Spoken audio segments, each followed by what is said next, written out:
आपका स्वागत है आपके अपने चैनल नीट बूस्टर में। आज हम नया टॉपिक डिस्कस करने वाले हैं जिसका नाम है principle of inheritance and variation. ये इम्पोर्टेंट टॉपिक भी है और नीट में आता भी, इससे अच्छे मार्क्स के क्वेश्चन बन जाएंगे अगर आपको ये टॉपिक अच्छे से आता है। जैसे कि मान के चलो कि इससे 4 क्वेश्चन तो पक्का आने ही आने होते हैं principle of inheritance and variation से। तो ये ध्यान से समझना, थोड़ा टफ भी लगता है बच्चों को, पर अगर हम बेसिक से चलेंगे तो आपको बहुत आसान लगेगा। चलो पहले बेसिक ऑफ जेनेटिक्स पढ़ लेते हैं। Concept number 1, DNA. डीएनए क्या होता है? डीएनए एक, आप समझ सकते हो, डबल थ्रेड होता है, स्ट्रैंड, जो कि कैरी कर रहा होता है जेनेटिक इन्फॉर्मेशन। जैसे कि अब हम एक्सेप्शन की बात नहीं कर रहे हैं। आप कहोगे कि डबल थ्रेड सभी में तो नहीं होता। हाँ, हम मानते हैं कि डबल थ्रेड सभी में नहीं होता, मगर हम जनरल बात कर रहे हैं कि ये जेनेटिक इन्फॉर्मेशन को कैरी कर रहा है। और क्रोमैटिन क्या होता है? क्रोमैटिन कंडेंस फॉर्म होती है किसकी? डीएनए की। डीएनए की कंडेंस फॉर्म को क्रोमैटिन कहते हैं। यदि हम पूछें क्रोमोसोम क्या होता है, क्रोमोसोम क्रोमैटिन की कंडेंस फॉर्म है। तो पहले तो हमने पढ़ा डीएनए। डीएनए तो एक उलझी हुई धागे जैसी फॉर्म होती है। यदि हम उसको कंडेंस कर लें तो क्रोमैटिन बन जाता है। यदि हम क्रोमैटिन को भी कंडेंस कर लें तो क्रोमोसोम बन जाता है।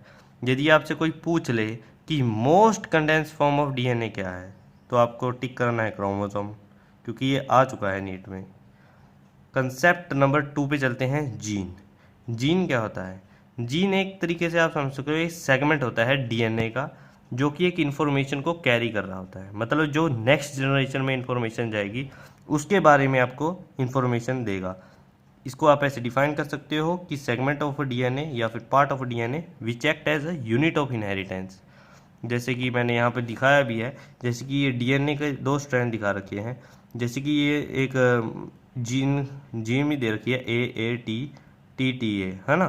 तो ये एक जीन है, इसका सेगमेंट है। ये पूरा तो डीएनए है और ये जो इतनी है ये जीन है, तो इसे बोलते हैं जीन। कंसेप्ट नंबर 3 पे चलते हैं, स्ट्रक्चर ऑफ क्रोमोसोम। जो मैंने लेफ्ट साइड पे क्रोमोसोम को रिप्रेजेंट करा है ये G1 का है, और जो राइट साइड पे है वो G2 का है। जो ये वाला है ना, तो ये G1 का है और ये G2 का है। अब इसमें जो मैंने दिखा रखी हैं 3 जीन दिखा रखी हैं दोनों के अंदर, 3 टाइप की जीन, सॉरी, दोनों के अंदर दिखा रखी हैं ABC और ABC। मगर यदि हम टोटल जीन पूछें तो ऑब्वियस सी बात है G2 वाले में ज़्यादा होती हैं, आपको पता है, क्योंकि इसके अंदर क्या होता है, G2 फेज आता है S फेज के बाद। S फेज के बाद आता है, S फेज में क्या होती है, डीएनए रेप्लिकेशन। यदि डीएनए रेप्लिकेशन हो रही है तो इसका मतलब जीन भी रेप्लिकेट कर रही होगी। इसीलिए हम यहाँ पे टोटल जीन जो है वो 6 हैं। ठीक है भाई, तो ये ध्यान रखना, ये आपका सेल साइकिल वाले चैप्टर में भी बहुत ही इंपॉर्टेंट कंसेप्ट है, क्वेश्चन आने की प्रोबेबिलिटी रहेगी। उसके बाद है concept of haploid and diploid. Haploid diploid का कंसेप्ट भी आपका काफ़ी चैप्टर्स में यूज़ होगा। जैसे कि चैप्टर नंबर 2 आपका क्लास 12th का है, जिसमें आपको sexual reproduction in flowering plant है, उसमें काफ़ी बार आपको हैप्लॉइड डिप्लॉइड बतानी पड़ती है, तो ये ध्यान से समझ लेना। इसमें क्या होता है, जैसे कि हम एक एग्जाम्पल से चलते हैं, ए मतलब एक कैपिटल ए है, एक स्मॉल ए है, तो ये डिप्लॉइड है। अब ये डिप्लॉइड कैसे है, ये आपको कैसे पता चलेगा? आपको देखना है करेक्टर, आप करेक्टर देखना है। यदि वो सेम करेक्टर है और उसका एक हो, मतलब एक से ज़्यादा अलील है, यानी 2 अलील हैं, 4 अलील हैं, है ना, तो मतलब उसकी वही होनी चाहिए, मतलब 2 अलील होंगी तो डिप्लॉइड होगा। यदि 2 से ज़्यादा होगी तो हम ट्रिप्लॉइड भी बोल सकते हैं, है ना। वो हम आगे आगे डिस्कस करेंगे। इसमें ये क्या है, एक ही करेक्टर है ए, है ना। ए किसी को भी रिप्रेजेंट कर सकता है, मान लो कि ये स्किन कलर को रिप्रेजेंट कर रहा है, तो ये डिप्लॉइड हो गया। यदि हम देखें नीचला जो एग्जाम, और ये इसमें डिप्लॉइड भी है और ये ऊपरले एग्जाम्पल में, और ये हेट्रोजाइगस भी है, क्योंकि इसकी दोनों अलील, इसमें जो एक कैपिटल ए है और एक स्मॉल ए है, अगर ये दोनों ही कैपिटल ए होती तो ये होमोजाइगस बोलते। अब ये एक अलग है ना, तो इसलिए हम इसे हेट्रोजाइगस बोलते हैं। यदि हम इसे सेल में रिप्रेजेंट करें तो ये इस प्रकार दिखेगा।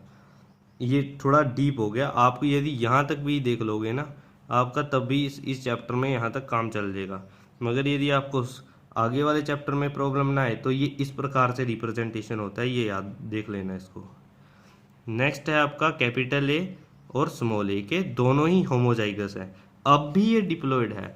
बच्चे सोचते हैं कि ये टेट्राप्लॉइड हो गया क्योंकि इसमें 4 बार ए आ गया, नहीं, ये डिप्लॉयड है पर किसका, G2 फेज का। देखो इसमें रिप्रेजेंट कर रखा है, इसीलिए मैंने आपको यहाँ पे रिप्रेजेंट करके भी दिखाया है कि इस प्रकार से रिप्रेजेंटेशन होगा इसका, कैपिटल ए और ये स्मॉल ए। देखो ये डिप्लॉयड दिख रहा है, सरेआम दिख रहा है ना, ये डिप्लॉयड है। अब देखो ये है आपका कैपिटल ए जो कि हैप्लॉयड को दिखा रहा है, इसमें तो कोई डाउट ही नहीं होगा, सिंगल एलील है। और उसके बाद यहाँ पे देखो ये है ए बी। अब ये करेक्टर अलग अलग हो गए, मैंने कहा था आपको एक ही करेक्टर के दो तो होने ही चाहिए अगर वो डिप्लॉयड होना चाहता है ना, दो होंगे तो डिप्लॉयड होगा। मगर इसमें क्या है, ए है, फिर ए का कोई और नहीं है, ना कैपिटल ए आया ना स्मॉल ए आया, अब बी आ गया।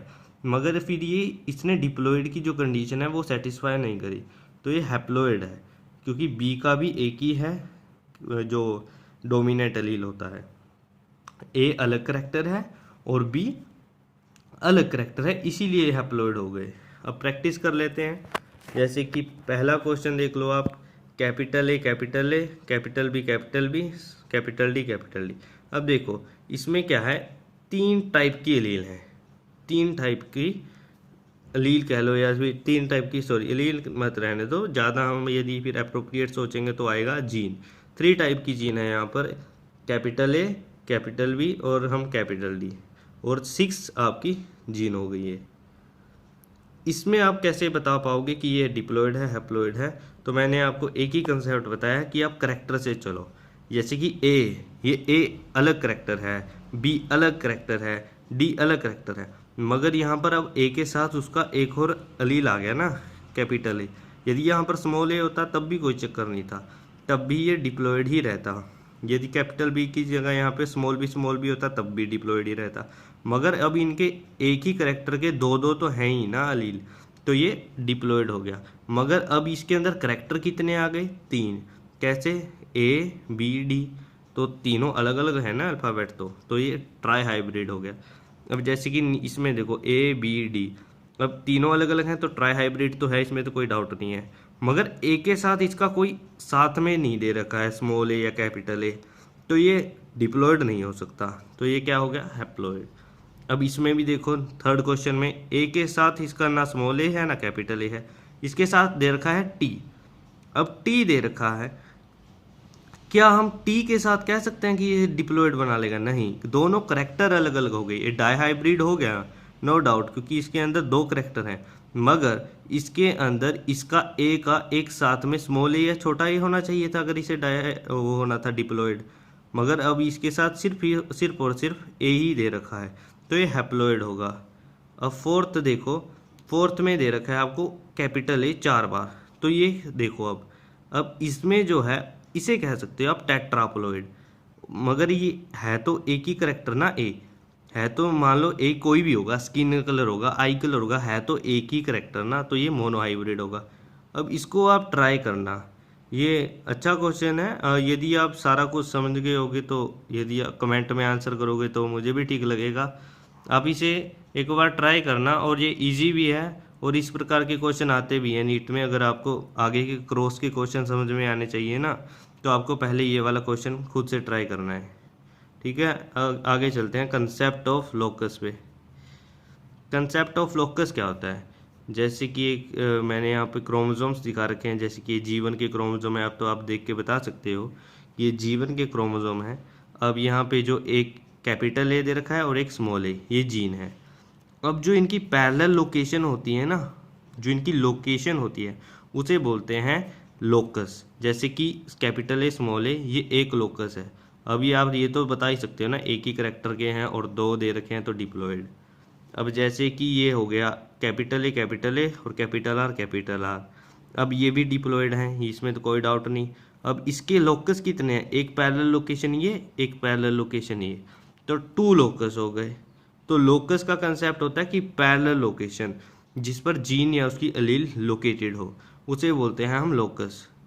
तो ये सारा इसका जो बेसिक्स थे वो मैंने आपको क्लियर कर दिए हैं, आप इसको एक बार नोट कर लें और इसकी रिवीजन करें। तब तक के लिए thank you, stay healthy, okay bye.